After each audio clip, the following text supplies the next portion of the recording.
Ya, kalau kita nanti hari Minggu ini, Tentara Nasional Indonesia akan merayakan hari ulang tahun yang ke-80. Dan tema hari ulang tahun TNI yang ke-80 itu adalah TNI Prima, TNI Rakyat, Indonesia Maju. TNI Prima artinya TNI sangat siap dalam segala cuaca menghadapi ancaman dari manapun bentuknya. Sangat sehat. Sehat artinya soliditas internal TNI itu dijamin dan tangguh, serta sehat dalam artian sekalipun keterbatasan di sana sini, tapi dia dengan sumpah prajurit Sabta Marga dan 8 wajib TNI, dia siap, sehat. Ya tentu ada falsafah dari daratan Tiongkok, itu dia katakan kesehatan itu adalah modal yang paling utama. Jadi apapun kalau sehat, nah TNI itu sehat, prima. Nah kalau dikatakan TNI rakyat, nah sudah pastilah bahwa TNI itu adalah dapat TNI berasal dari rakyat dan TNI untuk rakyat. Dalam Undang-Undang 34 tahun 2004 yang telah diperbaharui dengan Undang-Undang nomor 3 tahun 2005 mengenai TNI, pasal 2 itu dikatakan TNI rakyat. Artinya tentara yang anggotanya berasal dari warga negara Indonesia. Itu maksudnya. Sehingga antara TNI dan rakyat tidak bisa dipisahkan dalam rangka melindungi, menjaga keutuhan bangsa ini. Nah, itu yang pandangan saya adalah bahwa perayaan hari ulang tahun TNI ini sangat tepat kalau dengan TNI Prima, TNI Rakyat, dan tentu kita menuju kepada Indonesia yang maju. Saya selalu tekankan bahwa tidak ada sesuatu yang bisa dicapai dalam suatu negara tanpa militer, tanpa TNI. Dan tentu orang selalu berpikir bahwa dengan TNI, dengan militer itu otoriter. Salah besar.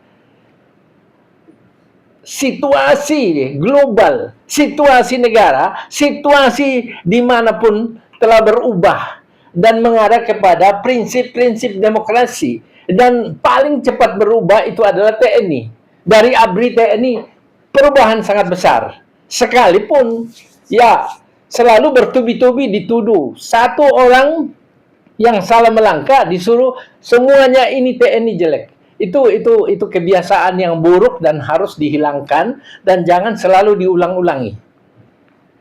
Itu. Jadi perayaan saat ini adalah satu hal yang sangat membanggakan karena dengan 80 tahun TNI, bangsa kita juga baru merayakan hari proklamasi kemerdekaan ke-80 tahun. Itu artinya apa? TNI telah secara konsisten dan secara katakanlah terus-menerus menjaga negara ini dengan baik. Saya sampaikan salut dan rasa hormat tinggi itu. Situasi hubungan internasional atau situasi global ataupun situasi dalam Asia Pasifik maupun ASEAN sekarang ini kan sangat terpengaruh dengan situasi global. Dulu orang bersatu dalam lingkup PBB, tetapi dalam lingkup persatuan bangsa-bangsa, termasuk di persatuan di mana-mana, orang berbeda pendapat, bahkan sangat tajam, dan itu menghasilkan peperangan yang luar biasa dan menghancurkan segala sesuatu yang telah dibangun bertahun-tahun. Dan itu berdampak bagi negara lain. Dampaknya sangat dirasakan. Perubahan politik, perubahan keamanan, perubahan ekonomi itu yang paling terasa. Maka perhatian, kalau dikatakan perhatian Bapak Presiden terhadap TNI, saya kira itu Bapak Presiden bukan perhatikan TNI saja. Semua diperhatikan, ya, tapi tentu kita harus kuat. Sebab bukan tidak mungkin kalau kita tidak kuat dari segi militer, ancaman dari dalam dan dari luar bukan tidak mungkin merontokkan persatuan dan kesatuan bangsa yang selalu dijaga oleh TNI. Maka itu harus diperhatikan sesuai skala ancaman. Saya ulangi, skala ancaman. Sebab skala ancaman itu dengan perencanaan-perencanaan, misalnya alutsista, alat utama sistem pertahanan, ataupun perencanaan organisasi TNI terlalu terkait dengan anggaran-anggaran, terkait tersediaan anggaran. Tapi kalau memang harus skala prioritasnya sesuai ancaman yang dihadapi nanti, bukan tidak mungkin itu diperhatikan, diutamakan. Tetapi saya ulangi tadi, pertanyaan bagaimana Bapak Presiden sangat memperhatikan TNI? Tidak, semua dia perhatikan. Ya, saya lihat ya, dalam pembinaan, walaupun anggaran, saya ulangi, anggaran sangat terbatas diperoleh TNI selama ini, tetapi TNI solid dan selalu melakukan latihan-latihan dalam rangka menjaga profesionalitas dan juga ketahanan fisik anggota personil. Dan harus diketahui bahwa masyarakat harus mengetahui bahwa slogan umum TNI itu adalah Tridharma Eka Karma. Itu TNI slogannya. Maknanya adalah pengabdian 3 matra. Darat, laut, udara dalam 3 jiwa, tekad dan semangat perjuangan. Jadi itu TNI itu ada 3 matra. Angkatan Darat, Laut, dan Udara. Dan moto Angkatan Darat itu adalah Kartika Eka Paksi. Artinya ini supaya masyarakat tahu. Kartika Eka Paksi itu adalah burung gagah perkasa tanpa tanding. Menjunjung cita-cita tinggi, melambangkan kekuatan dan kejujuran. Jadi Kartika Eka Paksi artinya itu. Dan moto Kopassus, di bawah Angkatan Darat ada pasukan Kopassus, Komando Pasukan Khusus. Sekarang itu yang memimpin baru-baru ini organisasi Kopassus dipanggil jadi yang memimpinnya itu adalah Panglima. Jadi ketiga matra pasukan elit itu jadi Panglima dan dinaikkan jadi Letnan Jenderal. Jadi Kopassus, moto Kopassus itu berani, benar, dan berhasil.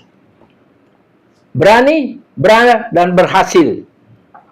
Maknanya lebih baik pulang nama daripada gagal di medan laga. Jadi itu yang dari dulu banyak membantu. Jadi ketiga matra ini ada memiliki pasukan elit dan sangat kompak dalam rangka menjaga keutuhan wilayah. Nah, ada lagi di bawah Angkatan Darat namanya Kostrat, Komando Cadangan Strategi Angkatan Darat. Nah, motonya itu Yuda Nirbaya Bakti. Saya ulangi, Yuda Nirbaya Bakti. Ini Komando Cadangan Strategi Angkatan Darat ini puluhan ribu itu pasukannya. Saya kira pasukan yang terbesar di Indonesia. Ya, Kostrat. Moto Kostrat itu Yuda Nirbaya Bakti, maknanya adalah pengabdian dengan perang tanpa mara bahaya. Artinya mara bahaya dihilangkan pada saat berperang. Nah, kemudian dilanjutkan dengan moto Angkatan Laut. Yalesveva Jaya Mahe. Yalesveva Jaya Mahe. Artinya makna moto Angkatan Laut itu justru di lautan kita menang, atau kejayaan kita ada di laut. Di bawah Angkatan Laut itu ada marinir, pasukan elit marinir. Moto marinir adalah Jalesu Bumiyamka Jayamahe. Jalesu Bumiyamka Jayamahe. Maknanya adalah di darat dan di laut kita jaya. Jadi di darat dan di laut kita jaya. Nah, kemudian Angkatan Udara. Moto Angkatan Udara itu Swabuana Paksa. Swabuana Paksa. Maknanya sayap tanah air atau sayap pelindung tanah air. Nah, itu. Moto di bawah Angkatan Udara itu ada pasukan elit namanya Komando Pasukan Gerak Cepat. Ya, motonya Karmanye Fadi Karaste Mapalesu Kadat Jana. Karmane padi karaste mapalesu kada ciana. Maknanya bekerja tanpa menghitung untung rugi. Jadi Kopaskat itu bekerja tanpa menghitung untung rugi. Nah itu daripada semua, dan motto Pas Pampres ini perlu juga dijelaskan pada masyarakat. Karena pasukan pengamanan presiden ini adalah sangat, jadi dia bertanggung jawab terhadap keamanan dan keselamatan keselamatan presiden dan kepala pemerintahan. Ya, baik yang dari asing dan teristimewa presiden dan wakil presiden. Nah, motto Pas Pampres itu setia waspada. Setia waspada. Maknanya harus senantiasa setia pada tugasnya. Pancasila dan Sabta Marga serta menjaga kewaspadaan tinggi terhadap segala ancaman demi melindungi kepala negara atau kepala pemerintahan. Ini sangat, yang menjadi personil pasukan pengamanan presiden itu terseleksi secara ketat. Tidak gampang untuk masuk ke sana. Ya, dari tiga pasukan elit, dari Kopassus, Marinir, dan Kopasgat. Ya, itu adalah yang penting diketahui masyarakat. Tetapi TNI itu sangat mentaati yang namanya Sabta Marga Sumpah Prajurit dan 8 wajib TNI. Itu bisa dilihat sendiri. Jadi ini saya jelaskan supaya para masyarakat itu bisa tahu apa motto, karena motto ini sangat menentukan. Ya. Jadi kalau pertanyaan Pak Haji, penguatannya itu sudah berjalan normal.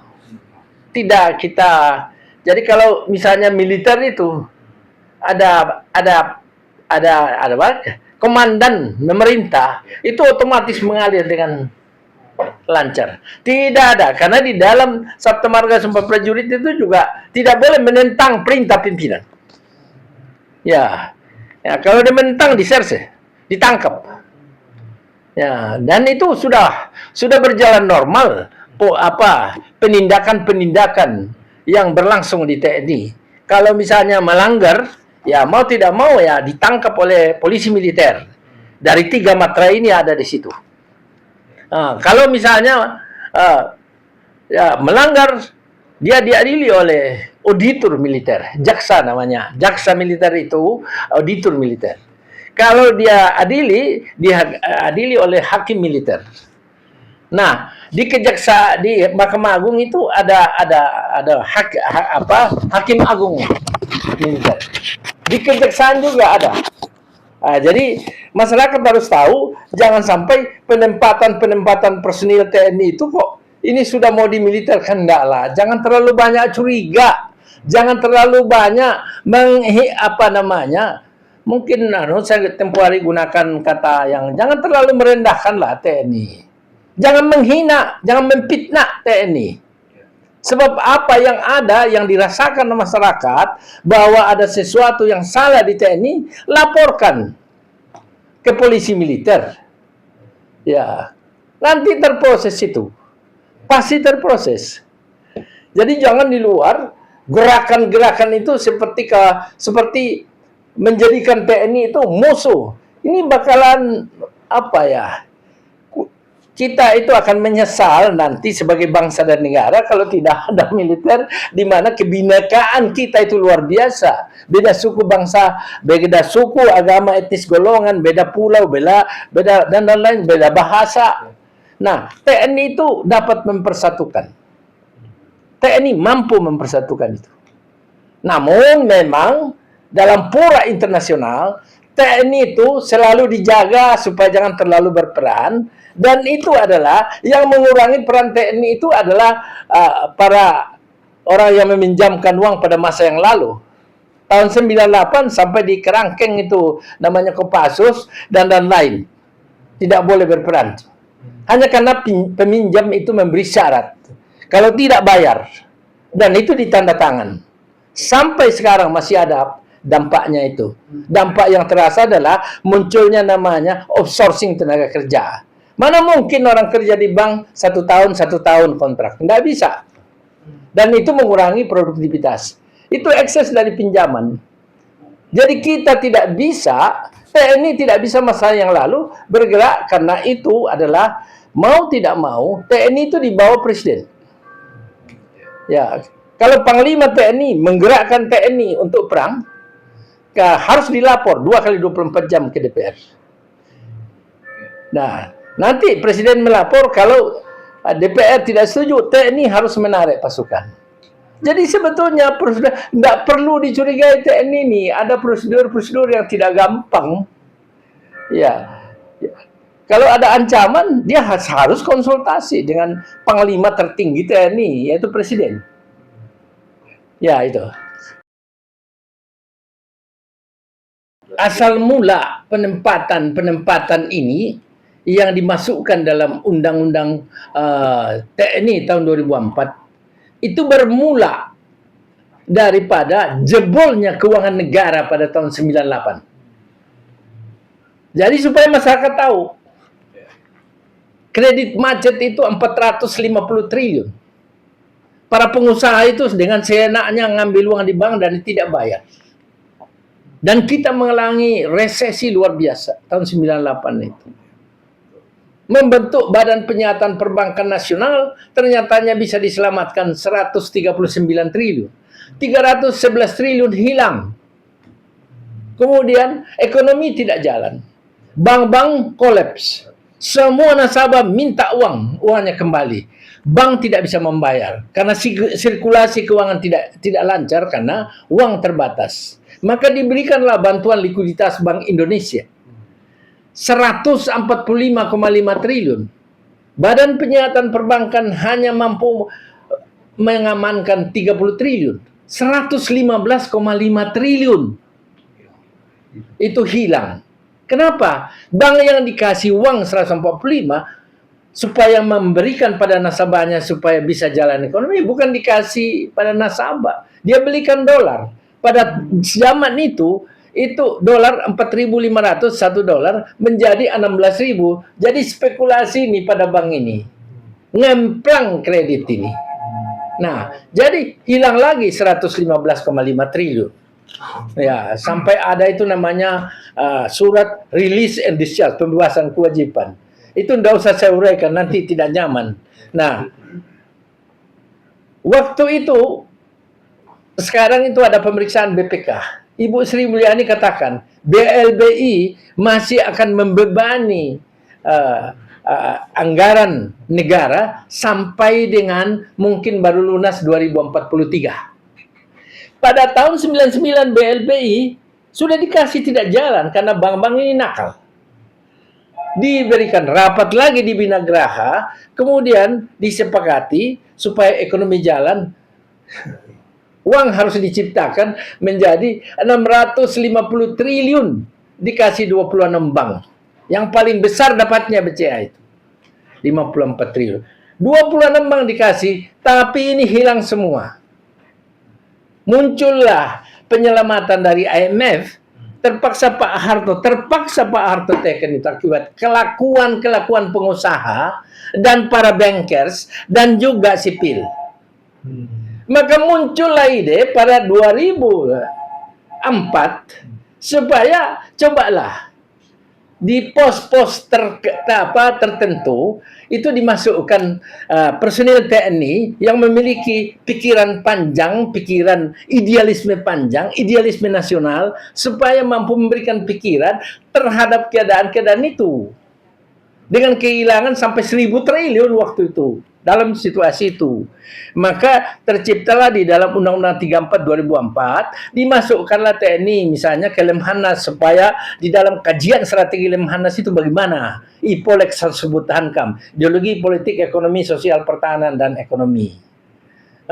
Dimasukkanlah dia dalam Dewan Pertahanan Nasional, dimasukkanlah dia di dalam Badan Intelijen Negara, dimasukkanlah dia dalam pertahanan. Seperti itu. Jadi beberapa dimasukkan dalam Undang-Undang 34 2004 tujuannya supaya ikut juga melihat-lihat apa sih yang salah dan bagaimana pokok pikiran. Nah, berlangsung. Tapi kecurigaan itu timbul terhadap TNI waktu itu. Saya ikuti dari Ya, ABRI sejak Pak Faisal Tanjung dulu saya sudah ikut. Ya, sampai Pak Safri Samsudin itu mengeluarkan satu penghargaan pada saya waktu Kepala Dinas Penerangan. Jadi muncullah kecurigaan masyarakat, kok ini militer. Yang tumbuhlah namanya NGO, LSM ini.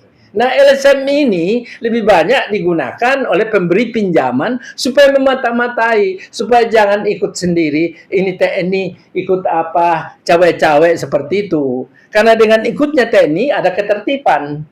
Maka dibikinlah supaya jangan campur. Ini militer, ini militerisme. LSM ngamuk-ngamuk seperti itu.